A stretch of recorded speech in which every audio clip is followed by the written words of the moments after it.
Vous écoutez Kadash, la méditation quotidienne de la parole de Dieu pour un peuple mis à part.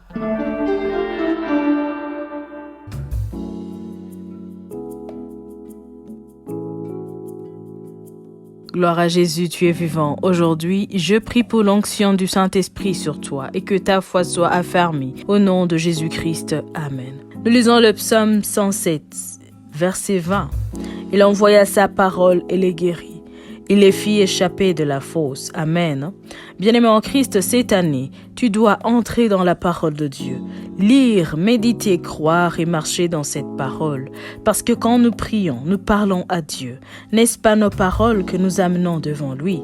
Et à son tour, il nous répond à travers sa parole. Voilà pourquoi une vie de victoire est certainement basée sur la parole de Dieu. Quand tu passes ton temps à méditer et à garder cette parole en toi, tu marches selon elle. Et quand tu te bases sur elle, tes pensées changent, ton langage change et même ton attitude change. Tu ne marches plus dans les plaintes. Tu ne parles plus selon ta situation, mais tu parles le langage divin devant chaque situation. Tu ne donnes plus gloire à Satan en confessant son échec, son attaque dans ta vie. Tu regardes l'attaque et tu déclares en Christ, la vérité, c'est que je n'échoue pas, je réussis.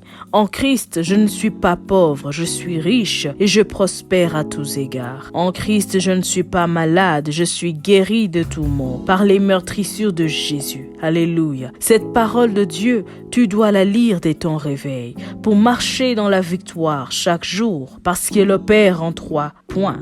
Et te délivre du péché, et te guérit de tout maux, de toute maladie. Et troisièmement, elle te délivre de la puissance de Satan. Cette parole, bien-aimé en Christ, anéantit tout mauvais plan de l'ennemi dans ta vie, à travers ta confession. C'est pour cette raison, je veux que tu saches que tu es le premier prophète de ta destinée. Ne marche pas selon l'opinion des hommes. Ils t'attireront dans la confusion et tu n'arriveras pas à destination. Base-toi sur ce que Dieu déclare dans sa parole et apprends à le déclarer, à le confesser sur ta vie, sur ta famille, sur ton travail. Et tu verras combien ta vie changera. Cette parole, bien-aimée en Christ, est une vie. Cette parole est une puissance. Alors dès maintenant, prophétise sur ta vie à travers la parole de Dieu. Que la grâce de notre Seigneur Jésus-Christ, l'amour de Dieu et la communion du Saint-Esprit soient toujours avec toi.